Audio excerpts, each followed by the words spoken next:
فرمایا اِذْ یقول لصاحبہ، قرآن کریم میں کسی بھی صحابی کو حضور کا صحابی کہہ کے خطاب نہیں کیا گیا. صرف ایک ہی صحابی ہے جن کو یار غار کہتے ہیں، تاجدار صداقت سیدنا صدیق اکبر رضی اللہ تعالیٰ عنہ. صرف آپ کو مخاطب کر کے حضور کا صحابی کہا گیا. اِذْ یقول لصاحبہ، اس میں مقام کیا ہے؟ اللہ رب العزت بتانا یہ چاہتا ہے کہ لوگوں سن لو، تم سب کا یہ عقیدہ ہے نا کہ اس قرآن میں کسی قسم کا کوئی رد و بدل نہیں ہو سکتا. یہ عقیدہ ہے، الحمدللہ ہے. اس قرآن میں کسی بھی قسم کی تحریف نہیں ہو سکتی، اس قرآن میں کسی بھی قسم کا تغیر نہیں آ سکتا. اب سوال یہ ہے کہ مولا اس قرآن میں کسی بھی قسم کا تغیر اور تبدل اور تحریف اور تبدیلی کیوں نہیں آ سکتی؟ فرمایا اس لیے نہیں آ سکتی کہ یہ کلام ہم نے نازل کیا ہے اور ہم ہی اس کی حفاظت کر رہے ہیں. تو رب کائنات نے بتا دیا کہ لوگوں جس طرح اس قرآن کی حفاظت میں خود کر رہا ہوں، اسی طرح میں اپنے حبیب مصطفیٰ کے یار غار تاجدار صداقت سیدنا صدیق اکبر کی صحابیت کی حفاظت بھی خود خالق کائنات کر رہا ہے. اللہ اکبر، اللہ اکبر. فرمایا اب اسی کے دل میں قرآن سے محبت آ سکتی ہے جس کے دل میں ابو بکر کی صحابیت کا ایمان ہے، اسی کے دل میں قرآن کی عظمتوں کا اعتراف ہو سکتا ہے جس کے دل میں ابو بکر کی صحابیت کی عظمت کا اعتراف بھی ہے اور صحابیت کے اوپر ایمان بھی ہے. فرمایا جس طرح یہ قرآن کب تک رہے؟ قیامت. اس قرآن کے بعد کسی بھی قسم کی کوئی کتاب نہیں آ سکتی. اگر کوئی دعویٰ کر دے کہ کتاب آئی ہے، وہ شخص کیا ہوگا؟ بدترین کافر، زندیق، خبیث، ملعون، جہنمی. اس شخص کی صحبت میں نہیں بیٹھنا ہے، اس شخص کو دیکھنا بھی نہیں ہے. تو فرمایا جس طرح یہ قرآن قیامت تک رہے گا، اسی طرح میرے حبیب مصطفیٰ کا یار غار بھی قیامت تک میرے مصطفیٰ کی معیت میں رہے گا. اللہ اکبر.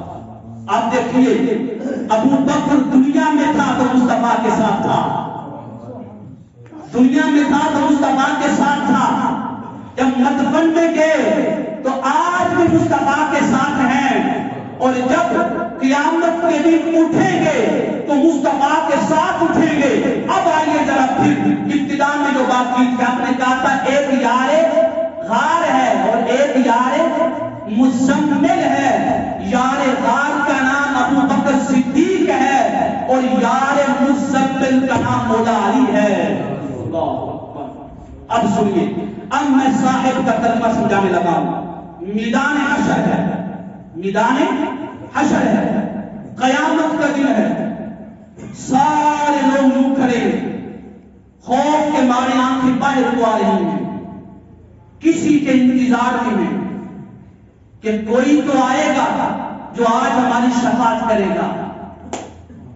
اللہ رب العزت حساب و کتاب شروع نہیں کر رہا، سارے انتظار میں ہیں.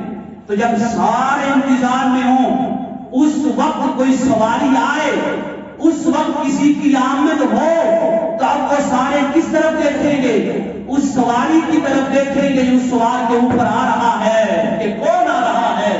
اللہ اکبر. اب دیکھیے گا صاحب کا معنی، قیامت کا دن ہے، اللہ کی ساری مخلوق انتظار میں ہے.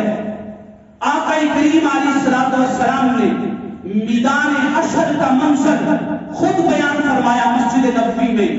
سنن ترمذی شریف کی حدیث ہے. میں امام ابن حجر اسقلانی کی لسان المیزان کو بھی ملا کے امام ابن عساکر ساری کتابوں کے خلاصے سے بیان کر رہا ہوں کہ یار غار کی شان کیا ہے اور یار مزمل کی شان کیا ہے. آقا کریم علیہ الصلوۃ والسلام مسجد میں تشریف لائے، اس طرح آ رہے تھے کہ آپ کے ایک دستے مبارک میں ابو بکر کا ہاتھ ہے. سارے صحابہ کرام تشریف فرمائے. سیدنا صدیق اکبر کا ہاتھ آپ کے ایک دستے مبارک میں، دائیں ہاتھ میں. صحابہ کہتے ہیں عن یمینہ، حضور کی دائیں طرف ابو بکر تھے، فرمایا وعن یسارہ عمر، حضور کے بائیں طرف آپ کے بائیں دست مبارک میں عمر کا ہاتھ تھا۔ تمام صحابہ اکرام بیٹھے ہوئے ہیں، آپ نے فرمایا جانتے ہو کہ میرے دائیں ہاتھ میں جس طرح آج مسجد نبوی میں ابو بکر کا ہاتھ ہے اور بائیں ہاتھ میں عمر کا ہاتھ ہے، فرمایا ہاکذا نبعث یوم القیامہ، جب قیامت کا دن ہوگا میدان حشر میں جب میری سواری آئے گی تو میرے دائیں دست مبارک میں صدیق اکبر کا ہاتھ ہوگا اور بائیں دست مبارک میں فاروق اعظم کا ہاتھ ہوگا۔ اللہ اکبر، اللہ۔ آگے سنیں، ایک جھنڈا بھی تو ہوگا، آپ نے سنا یا نہیں سنا کہ قیامت کے دن ایک لوائے حمد بھی ہوگا جو آقا کریم علیہ السلام کے دست مبارک میں ہوگا؟ سنا یا نہیں سنا کہ اس جھنڈے کے نیچے سارے انبیاء جمع ہوں گے، ساری امتیں جمع ہوں گی۔ اب سوال یہ ہے، آپ مجھ سے پوچھ سکتے ہیں کہ مفتی صاحب دائیں ہاتھ میں تو ابو بکر کا ہاتھ ہو گیا،